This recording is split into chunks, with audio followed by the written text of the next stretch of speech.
अच्छा जी, अस्सलाम वालेकुम बच्चों। आज ना बताएंगे कि आपने जो टेबल है, एक्सेशन टेबल कैसे बनाना है। How you will make accession table. Okay. उसके लिए यहाँ पर इसके हम टेबल में जाएंगे। फर्ज किया हमारा टेबल जो है वो ये वाला, this is I am talking about this. ठीक है। इसके अंदर सबसे पहला है जीन।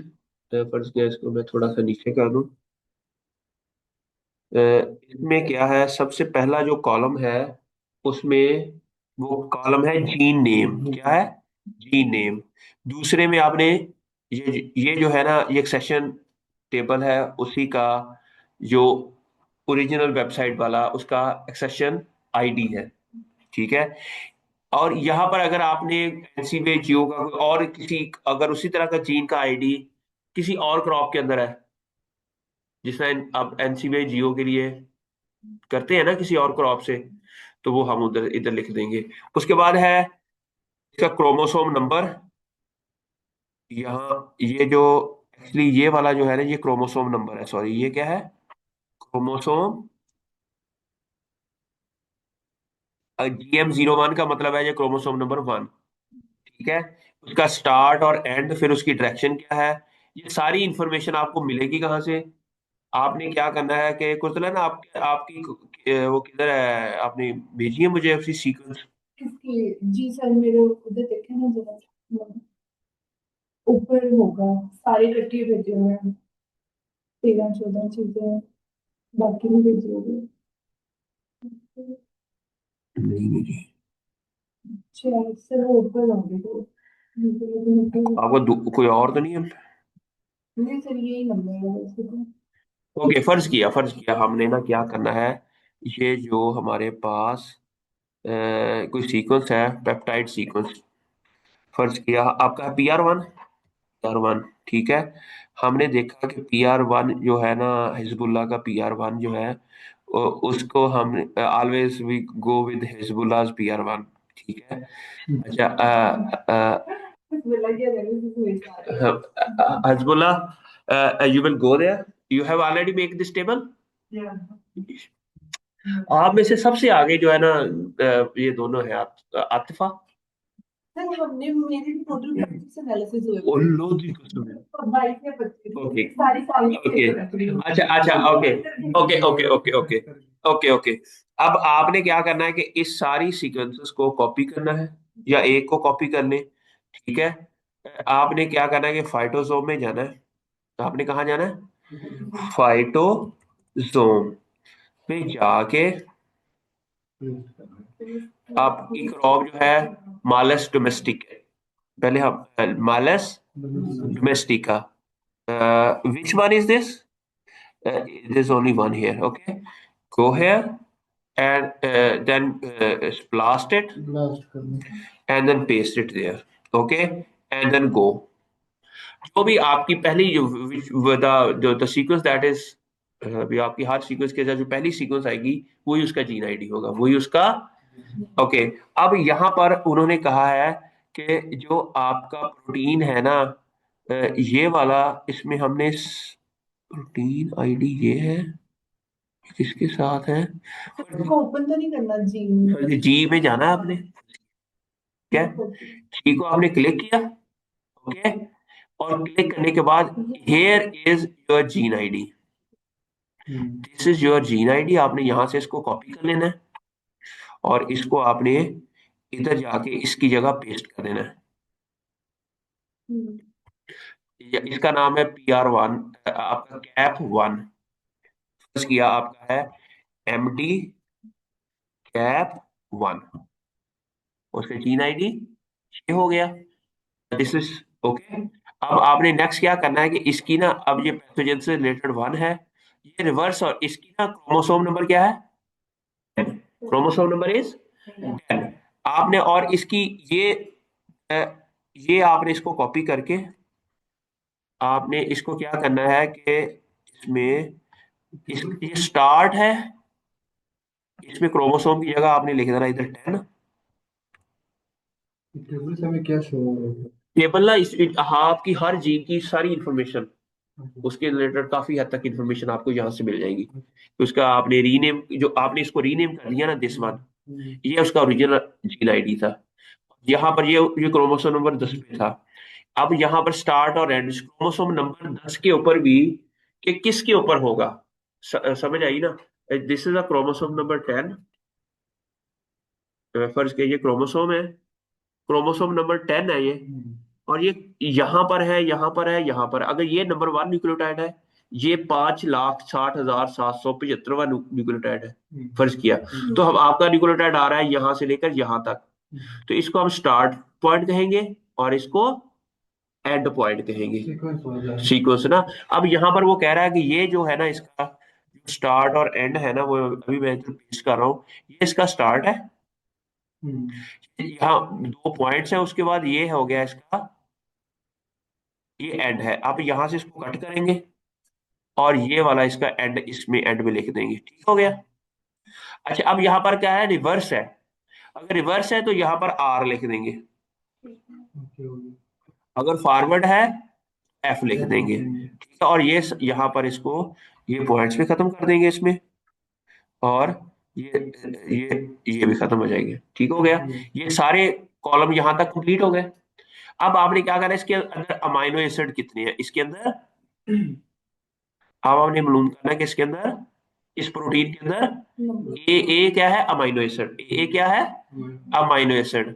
आपने अब इसके अमाइनो एसिड, इसकी ओरिएंटेशन जो है, ओरिएंटेशन उसके हम लैंडस्केप कर दें, ठीक है। अब हमने क्या करना है कि इसके हमने लिखने हैं अमाइनो एसिड। इसमें यहाँ पर लिखा है 281।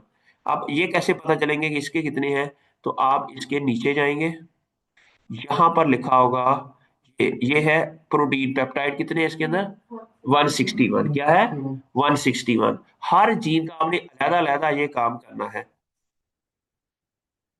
यहाँ पर हम लिख देंगे 160। अब हमने इसकी ना ये 4-5 वैल्यूज लेनी है, इसका मॉलिक्यूलर वेट लेना है इसी प्रोटीन की सीक्वेंस का, और इसी का आपने ग्रेवी वैल्यू और ये वो सारी, ये सारी वैल्यू आपको कहाँ से मिलेगी, ये आपको इसकी प्रोटीन सीक्वेंस को लेनी है। फर्ज के इसकी जो प्रोटीन सीक्वेंस आई है ना, यहाँ पर पेप्टाइड सीक्वेंस आई है, और इसी प्रोटीन की सीक्वेंस को आपने क्या करना है कि कॉपी कर लेना है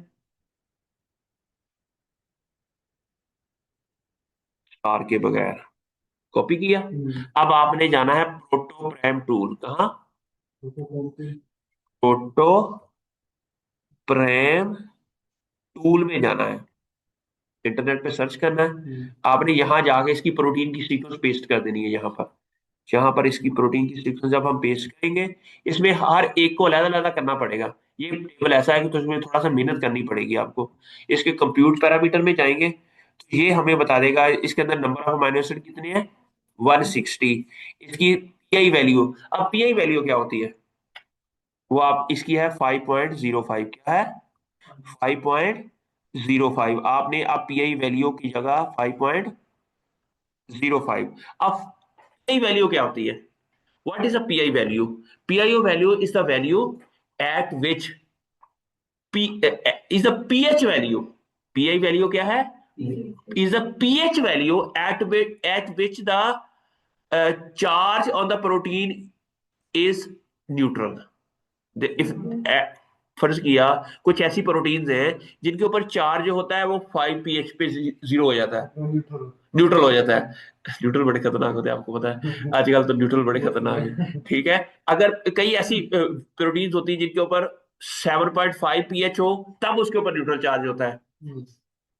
if there are 8 pH and neutral their charge is neutral, it means they have their pi value is 8। ठीक हो गया। अब इसका मतलब क्या है, फर्ज किया आप एक प्रोटीन है अरीबा, आप भी प्रोटीन है, आपकी पीआई वैल्यू है 5 और आपकी भी 5, इट मींस आप दोनों सेम एनवायरनमेंट में एग्जिस्ट होगी, एक एनवायरनमेंट में काम करेंगी।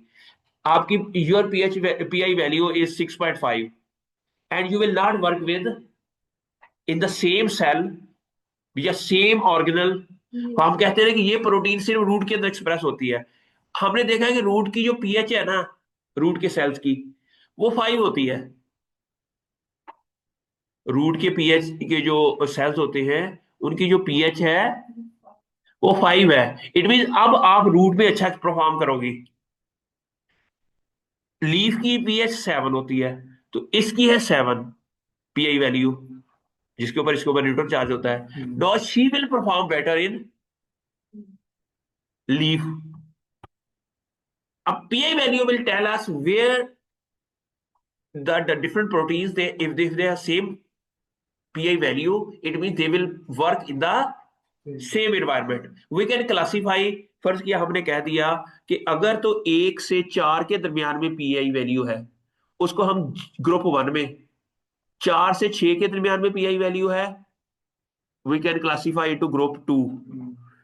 6 to 7 के दरमियान में है 3, 7 to 8 के दरमियान में है 4, above 8 5। इस तरह we can classify based on PI value. All those proteins that have the same PI value, it means they will work in the same environment. That's why we are collecting this data. That's why we are collecting this data from that will help us to understand the function of the gene. Okay. And similarly, we will also add gravity value. What is a gravity value? ठीक है, gravy value भी आपको यहीं से मिल जाएगी। ये है इसका मॉलिक्यूलर वेट। क्या है मॉलिक्यूलर वेट? ये है डाल्टन में। This molecular weight is in dalton. This dalton is the unit of protein weight. अब हमने इसको अगर 1000 पे डिवाइड किया, if you divide it by 1000, तो ये किलो डाल्टन हो जाएगा। क्या हो जाएगा? तो हम इसको लिख देंगे 180.04, 18.04, 18 पॉइंट। यहां पर हमने मॉलिक्यूलर वेट किलो डाल्टन में नहीं लिखा हुआ, यहां पर तो डाल्टन में ही लिखा हुआ है। हम इसको छोटा यूनिट करने के लिए 18.74 किलो डाल्टन, ठीक हो गया। अब ग्रेवी वैल्यू का व्हाट डज इट मीन? अब व्हाई वी आर टेकिंग, आपने क्वेश्चन पूछना था why we are taking gravy value, what is the need of this? This is the question that comes into your mind when you talk about why you are taking the gravy value of the protein. We are actually working on gene function. हम मालूम कर रहे हैं कि gene का function क्या होगा। मैं देखता हूं कि अब ये जो इसको अगर हम सब्जी काटने के लिए कहें और आपको भी सब्जी काटने के लिए कहें, हम सबको सब्जी काटने के लिए कहें, आप 2 मिनट में आलू छील लेते हो, ये 5 सेकंड में छील लेता है, ये 1 मिनट लगाता है। मेरी बात में समझ आई ना? It means we can classify all of you based on cutting. उसके मुताबिक you and you are into the same group. समझ आ गई? अब हमने देखा कि अब नेक्स्ट क्या है कि नेक्स्ट, ओके बाद में कर लेना। ओके, अब नेक्स्ट ये है कि हमारा, हम एक और तरीके से आप लोगों को क्लासिफाई कर लें। हम ये क्लासिफाई कर लें कि आप लोगों में कौन अच्छी जो है ना दौड़, कितना 1 सेकंड में या 1 मिनट में कितनी मिनट या कितना डिस्टेंस कवर करता है। फर्ज किया आप सबसे ज्यादा कवर कर लें, आप एथलीट है, ये वो एथलीट नहीं है तो वो उससे कम है, ये उससे कम है, ये उससे, ये बिल्कुल ही, if you are good athlete you can cover. It mean हम based on that we can also classify you guys. इसी तरह हम वी विल, उससे हमें क्या पता चलेगा कि ये जो जीन है ये दौड़ता अच्छा है, या हम कहेंगे ये जीन मीडियम दौड़ता है, या ये जीन दौड़ नहीं सकता। ये 3 तरीके से इसके फंक्शन हो सकते हैं। ये एक तो तरीका ये हो गया। फिर आपने देखा ये जीन जो है आलू छील कितना कर सकता है, उस लेवल पे आपकी करेक्ट है। इस तरह हम जीन के ना फंक्शन मालूम करते जा रहे हैं। हम कहते हैं कि जो रिश्ता नहीं लेना चाहती माई, वो कहती है कुड़ी जी निटिंग कर लेती है, पोची लगा लेती है, घर संभाल लेती है। ये डिफरेंट होते हैं क्राइटेरियाज। उस बेस के ऊपर वो जज करते हैं कि कुर्ता लेना मेरे मुंडे लिए फिट हैगी या नहीं है। ऐसे ही है ना? ऐसे ही हम अपने फंक्शन देख के ऊपर अब देखना है ये जीन अब ਡਰਾਊਟ ਵਾਲਾ ਹੈ ਕਿ ਨਹੀਂ, ਇਹਦੀ ਡਰਾਊਟ ਦੇ ਨਾਲ ਸ਼ਾਦੀ ਹੋ ਸਕਦੀ ਹੈ ਕਿ ਨਹੀਂ, ਇਹਦੀ ਹੀਟ ਦੇ ਨਾਲ। यू गॉट माय पॉइंट ना? हम एग्जैक्टली ऐसे ही इन जीन्स की क्लासिफिकेशन करते हैं कि हमने जीन के रिश्ते लेने हैं। ठीक है, जीन के रिश्ते किस लिए लेने हैं, ताकि हम उनको किसी काम के लिए यूज कर सके। ठीक है, समझ आ गई आपको। तो इसी तरह ही अब ग्रेवी वैल्यू क्या होती है, ये आपने मुझे बताना है। ग्रेवी क्या होती है? अच्छा, अब यहां पर आप इसकी ग्रेवी वैल्यू कहां से मिलेगी आपको, नीचे जाएंगे ना इसके, ये इवन इसके अंदर कार्बन कंपोजिशन कितनी है, ये सारी चीजें भी। अच्छा, अब ग्रैंड एवरेज ऑफ हाइड्रोपैथिसिटी, हाइड्रो का मतलब क्या होगा, पैथी, उसके बाद से कोई बीमारी आ रही, हाइड्रोपैथिसिटी। ठीक है, उसकी एवरेज एक ऐसी वैल्यू है जिसके ऊपर ये पानी की वजह से जाया हो जाती है प्रोटीन, या सब, या जो भी है इसका नाम। अब हमने देखना है कि ये जीन अच्छा कटर भी है, ये अच्छा क्रिकेटर भी है, ये अच्छा बॉलर भी है, तो क्या वो ग्रेवी वैल्यू के मुताबिक ये क्या है, ये साड़ी ਧੀ ਨੂੰ कुछ रखेगा कि नहीं, साड़ी ਧੀ ਦੇ ਅੰਦਰ है क्वालिटीज ਦੇ अंदर, वी विल कंपेयर दैट ना। हमने ये मालूम करना है कि ये ड्राउट वाला जीन है, ये फ्लावर रिलेटेड जीन है, ये heat shock related, heat shock के दौरान अच्छा परफॉर्म करेगा कि नहीं। अगर देखा गया ये बंदे जीन जड़ा हीट शॉक के दौरान भी अच्छा परफॉर्म करता है, लेकिन जब इसको क्राउड का स्ट्रेस आता है तब कोल्ड के दौरान भी अच्छा, इट भी ये हमारी कुड़ी ਨੂੰ प्रोटेक्ट करेगा हर जगह, क्योंकि इसके अंदर इतनी एनर्जी है कि दे, और इसका बिहेवियर थोड़ा सा चवल है। तो अब है, वो गुस्से में जल्दी आ जाता है, समथिंग लाइक दैट ना। तो जो माँ बाप होते हैं यार वो चीजें सारी देखते हैं कि मेरी कुड़ी भी गुस्से वाली है तो भी गुस्सा आते, तो इसलिए ये बैलेंस नहीं होती चीजें। अगर दोनों, मैं अक्सर अपनी बेगम को कहता होता हूँ कि ना, मैं जो है, मैं सफाई पसंद इतना नहीं हूँ। आपने देखा होगा कि मैं ना बस चीजें पईया मैं पईया वा, ठीक है। बेगम मेरी है वो पूरी सफाई पसंद है। अगर हम दोनों सफाई पसंद होते ना, तो जिंदगी अच्छी नहीं सी गुजरनी। पता क्यों? उनको काम है कि गंद को साफ करना, जब गंद मिलेगा ही नहीं तो वो साफ नहीं करेगी, उसके पास काम नहीं होगा करने को, वो लड़ेगी।